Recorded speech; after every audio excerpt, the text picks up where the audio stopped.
Hey everybody, welcome back. First, I just want to say thank you so much for all the support for the first video of the series. It was really overwhelming, and I was just really surprised that so many of you were interested in hearing my story, and it means a lot. I noticed that a lot of people shared it. I got a couple new subscribers, and I wasn't expecting it to do as well as it did. I think we got about 100 and almost 120 views in like 2 days, and for me that was shocking. But yeah, I'm really just glad to be able to, you know, tell my story and hopefully resonate with some people. So we're gonna get back into the story. I think we left off. I think it was like 2009. The last time I got arrested or something like that. But I think we're gonna start in about. I think we'll start in like 2011. I think it was something like that because not too much different happened around there. Um, so yeah, but so after a certain point, um, you know, time really just started to blur together because it was the same monotony over and over, day in day out, and it sucked. But by like 2011, I was just full blown, straight up addict, drinking weed, prescription pills, um, and I was trying to keep it under wraps. So a friend of mine, like my best friend, he got me a job working in a warehouse. It was making pretty good money, and so with the financial aspect of being taken care of, I didn't really have to worry about having money for drugs and things like that. So I was what we would consider a functioning addict. Functioning being the key word that's you know it's a functioning addict is someone who's still not really functioning because you know just because you can go to work and do a whole bunch of stuff doesn't mean your life is completely great even though you're doing drugs.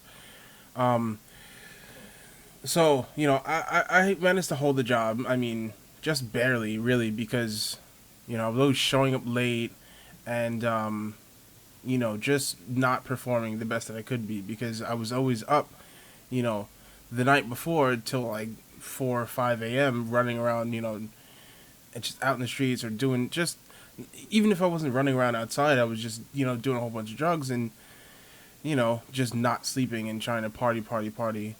Um, so, but it got to a point where I was just getting high every single day, and I was going to sleep high, waking up, and could barely function or barely make it to work if I didn't have like my prescription pills that I was taking every day.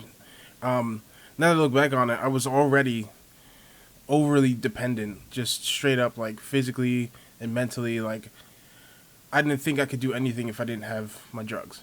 It's a lot. It's crazy. So yeah, but even in time, it wound up the money that I was making, even though it was good money for the time, it wound up not being enough because my habit had gotten so overblown that it just wasn't enough. So it was crazy. Then I kind of had to wind up making a choice whether my money was strictly going to go to drugs or to paying my living expenses. And being the addict that I was, I think you can guess the option that I chose. Obviously, it was the drugs.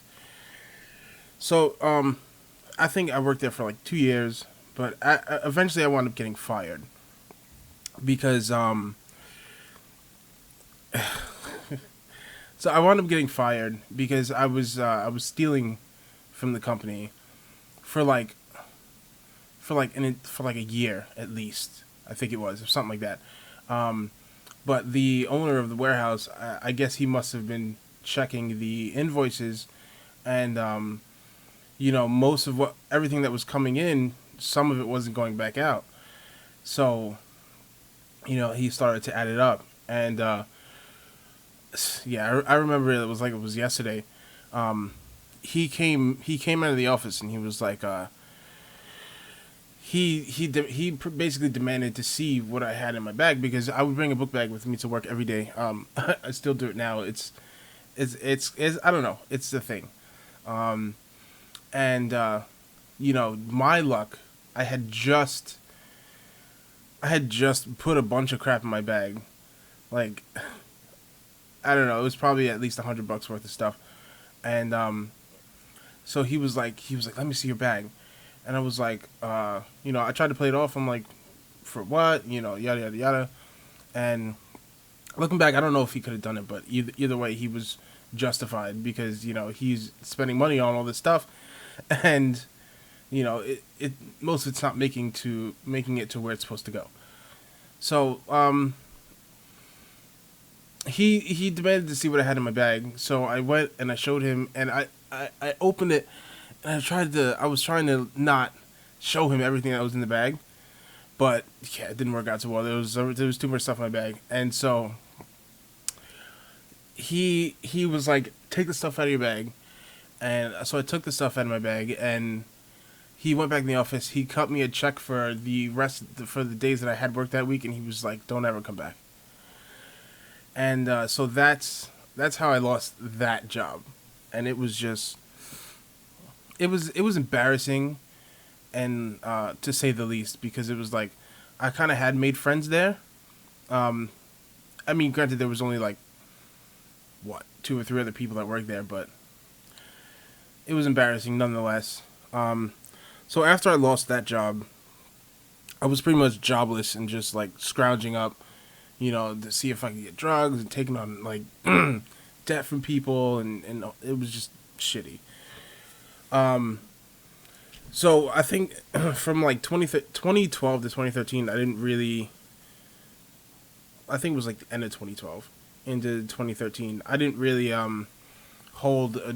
I didn't really hold a job really. Like I think I went back to the deli on and off to make a couple bucks, but there was no steady employment. So I was just like doing my best to scrounge up money to give to the people I was living with to try to pacify them, but also excuse me, but also make enough so I could support my drug habit. But in like I think it was around my birthday in 2013 um, that I wound up getting a job at Burger King, and I was still absolutely just messed up, still running around and doing drugs, and it was I think I had picked up another habit at that point. I don't remember.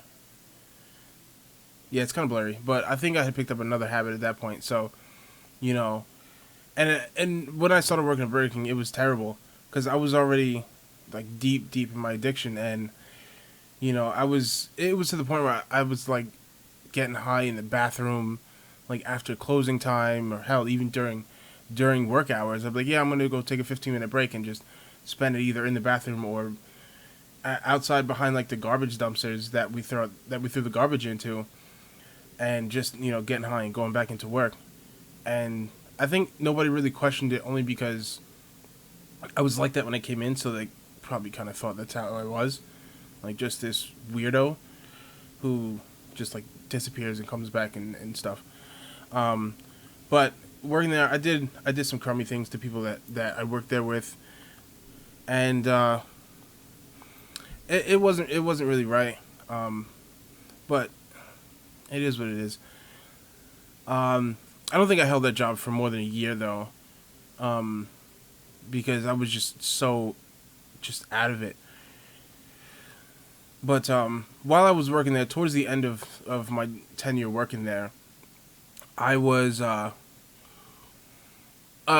friend of mine, a friend of mine had graduated from this school in New Jersey.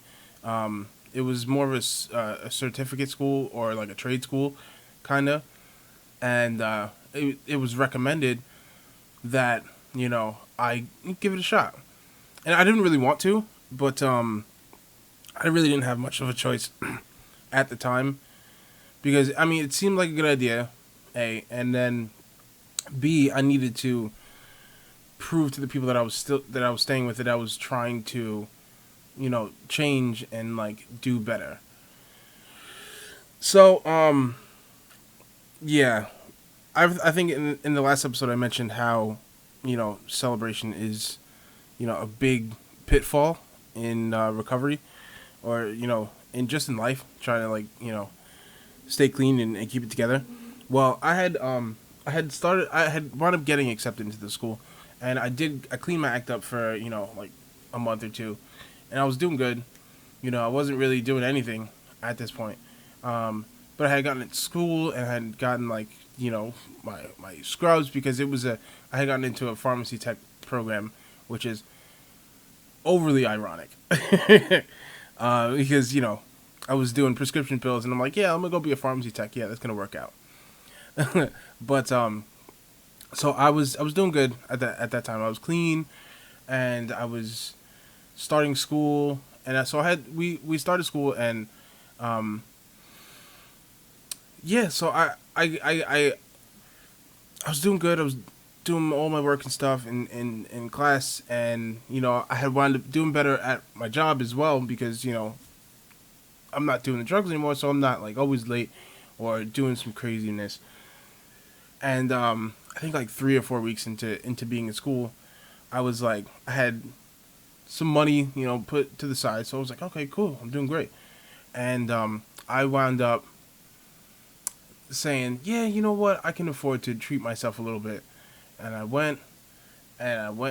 picked up some drugs, and that was it. It was over. I was back off to the races.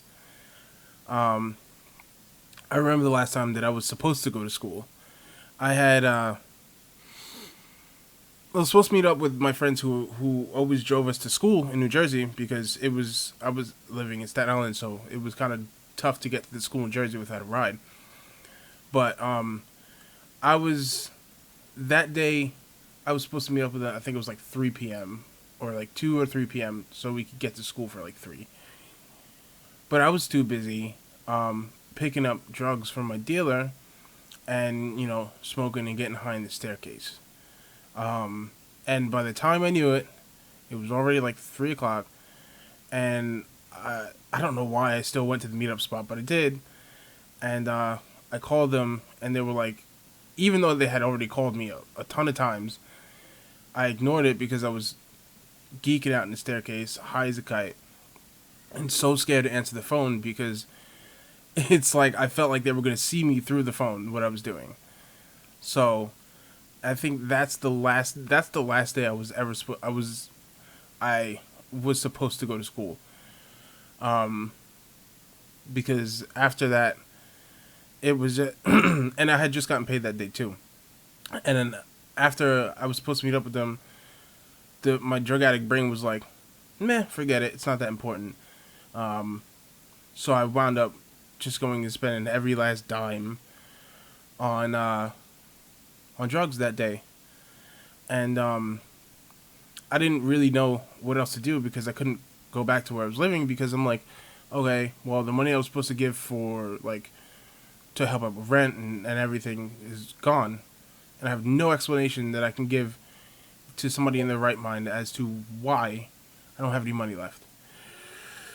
So and it's just nuts because I so here I am, just not knowing what else to do, no more money left, and walking around in blue hospital scrubs and brand new white sneakers that I had gotten for school. I didn't know what else to do, so what did I do? I just ran. I hopped on the Staten Island ferry, and once I got over there, I think it was already like 9 o'clock in the evening, something like that. And I remember walking from the Staten Island ferry all the way up to 42nd Street, and then back down to like I think it was Chinatown or somewhere in that area around like Prince Street or something if you're familiar with Manhattan. And if you're familiar with Manhattan, you know that over there there's the the Bowery. I think it's a mission for homeless people, and I had to until that day I'd never known it existed. Um, it's just crazy because I wound up walking there, and I think I slept in front of the Bowery for at least a week before I even knew it was there. Um, I walked around so much that the insoles of my shoes were gone. Um, and it just there's like a like a little hexagonal pattern, something like that, in underneath your shoe sole, and so I was just walking on that for a couple weeks because I didn't have any more clothes. And mind you, I'm still walking around with this rolling book bag that I got from school that I thought was the coolest thing ever when I got it. I was still carrying around books from school, knowing that I'm never going back to that school. And that was just a whole nother point of like, really, I was just making me really depressed and just like, I really wanted to just give up at that point in time because I was like, I don't know what else to do. Um, but then when I found out that the Bowery was there, I wound up going, and a couple days a week they have like showers in the basement where you can go take a shower, get some new clothes, and that in itself was a blessing because I didn't have anything. I had nothing left. Um, yeah, so I was just really lucky at that point in time. So I stayed in Manhattan for probably like a month, in and out of the Bowery, sleeping in parks, and like panhandling on the sidewalk, trying to get some money for food or whatever. Mind you, I wasn't really doing any drugs because I didn't know anywhere to get drugs in Manhattan. Um, but I wound up going back to Staten Island eventually in like 2014. I think it was 2014. And from 2014 to 2015 was a hell of a year. Um, yeah, it was nuts. I so I Yeah, man, it was nuts. Um, so in 2014, I had wound up making it back to Staten Island. Um, Still homeless, still nowhere to stay. Um, I don't know how, but they still let me to work at the deli for some reason. I don't know. They were like, "Yeah, sure, whatever, fine, you can come back." Um, and it was the same deal. And I know after having some pretty good jobs that this was a shit job. Like it was a straight shit job, and I could have done way better. But I was so focused on.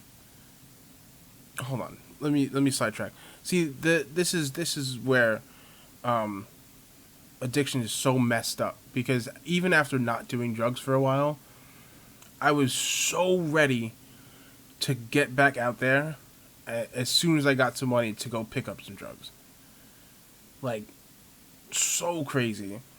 And this is kind of where this is like this is kind of where I started really dabbling in like heroin too, because heroin is an opiate just like prescription pills, and it was just cheaper. It was just cheaper, and you could get more of it for the same price that you would buy prescription pills. Um, but yeah, so I started working back at the deli, and I was making a couple bucks, and immediately I ran into people who I used to get like pills and stuff from, but they didn't. They had progressed to heroin, and I was like, okay, I guess it's the same thing pretty much because that's what they told me, and me being just wanting to get high, it was like, okay, sure, let's go get some. So that was a terrible downward spiral. I wound up just becoming straight up addicted to heroin. And, I've developed a cocaine habit. whether it was powdered or rock, what didn't matter, and it just took me to a place that was so deep and so dark.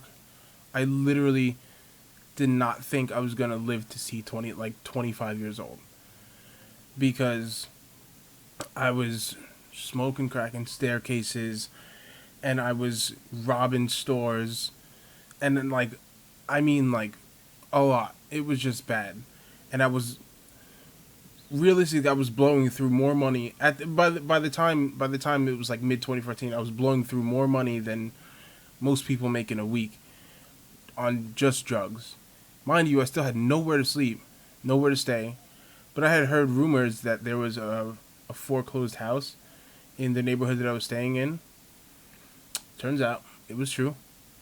Um, so I would just sneak in through the side window, and you know, in a foreclosed house, and I would sleep there because there was nobody living there. It still had like water running, and I look back on this and I think I'm just like, even in such a terrible situation, I was absolutely blessed to have stumbled across this. And you may look at it differently, but that was the difference between me sleeping outside in blizzards and you know possibly like dying of like hypothermia or whatever, or or me just being cold but being indoors. And it's as crazy to say as it was, I didn't want anything else. But um, I remember I met a gentleman during my run who, in a way, changed my life forever. I met him one night while I was running around trying to get some drugs, and he was looking for the same thing. So we kind of just clicked, and then we just never separated. But his wife, who turned out to be an absolute angel, um, she saw me and she was like, how, at first, like I knew she cared when she first met me, but the extent of her kindness is insane, really, because it was just me, this beat up, grungy, drug addict kid from the streets, and she just really looked out for me, you know. For a period of time, she mentioned that I should stop what I'm doing, but she didn't really. She let me learn my own lessons, in a sense. Um, so for the back half of 2014, I'm running around in the streets, living in a foreclosed house, smoking crack, doing heroin, drinking, smoking weed, you know, getting my hands on whatever drugs I could, because that's the life I was determined to live, because I didn't think I deserved anything else. Um, and it's crazy. Like, every day, wake up, go out, steal something, come back, buy some drugs, and repeat it over and over and over and over. I think I lost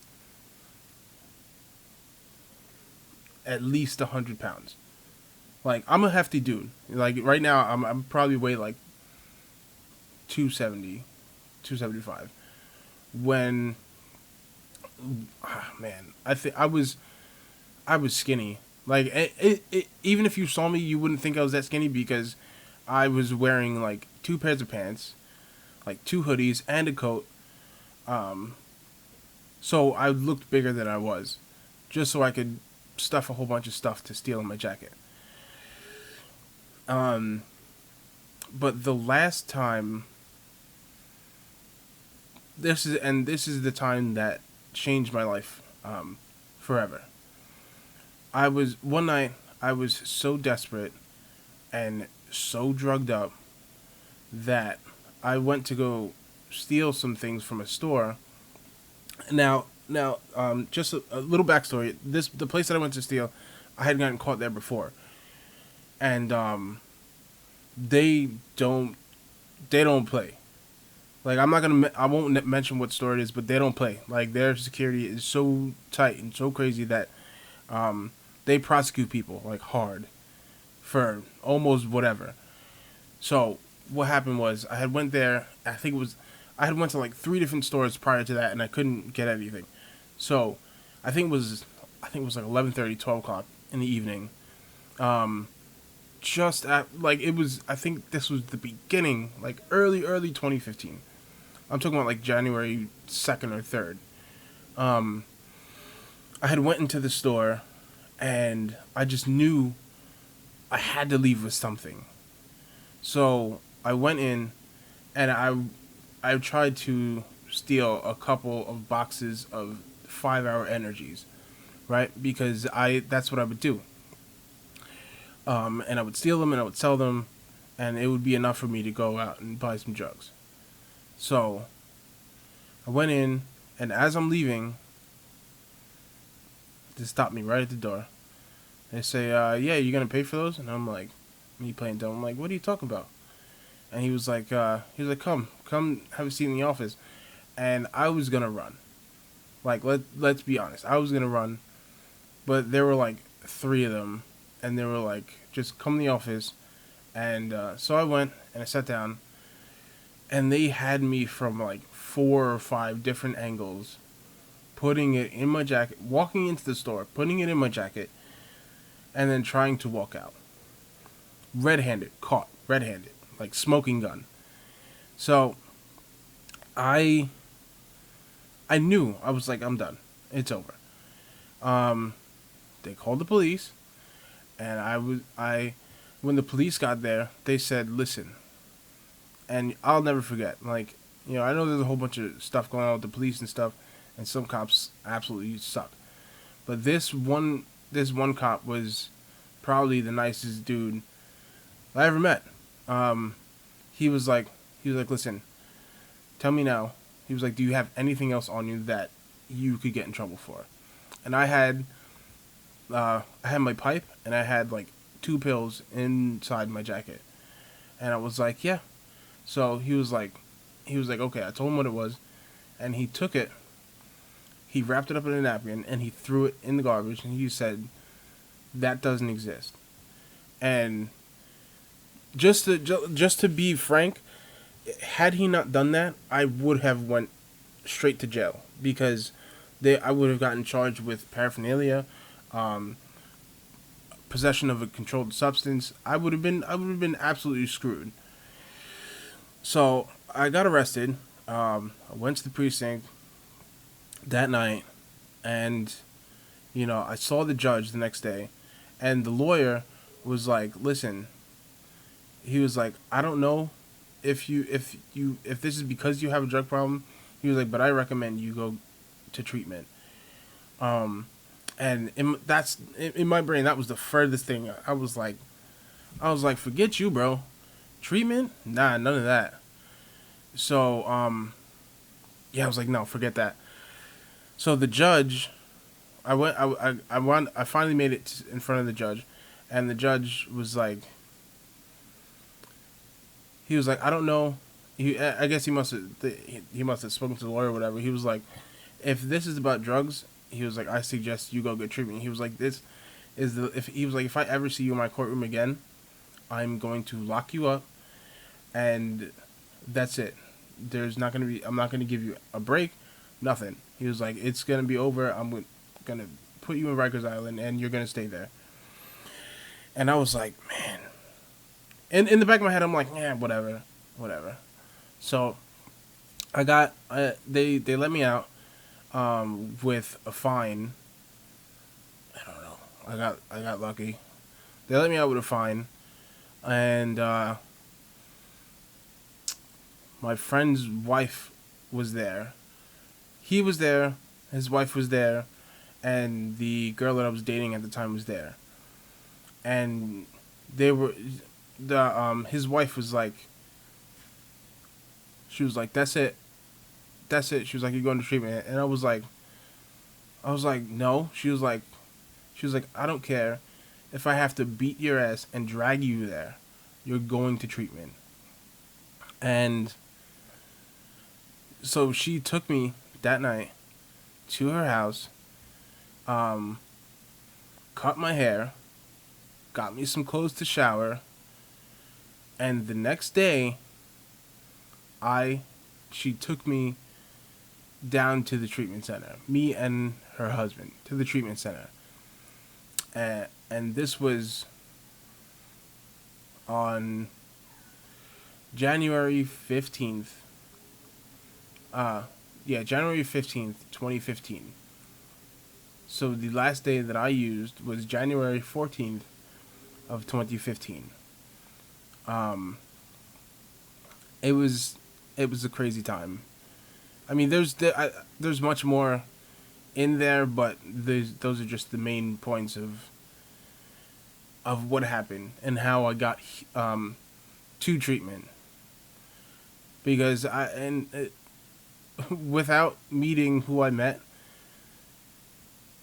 I don't think I'd be here right now, due to like overdoses or like being in the wrong place. Because you end up in some places that normally when you're in your right mind you would not be. And I'm just eternally grateful to just everything that happened. I wouldn't change anything that happened because I learned a lot of lessons. Some of them were hard, and some of them, you know, just made me. All of them made me who I am today, and all the people who I've encountered, you know, everybody knows who they are, and the people who have stuck with me through this journey. If you're watching this, I do just want to say thank you, because without all of you, I would not be here now. And it means a lot to know that I have people in my corner, you know, even if we don't talk on a daily basis, even if we don't talk on a monthly basis, just know that I know that you're part of my story. And I want you to know that I'm grateful. That's going to be it. I think on the next episode, on the next part of the series, I'm going to cover, you know, me being in treatment and where I went after.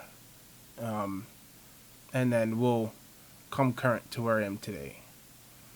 But, again, I just want to say thank you for, you know, being here and coming to check me and the series out. And, yeah, so just to stay tuned for the next one, just comment if you want to. Comment things maybe you would want me to talk about in future episodes. Or any questions you may have. I'll try to answer them in the next episode, maybe at the end of the next episode. But other than that, like and subscribe for the next video. Thanks for coming. Ciao.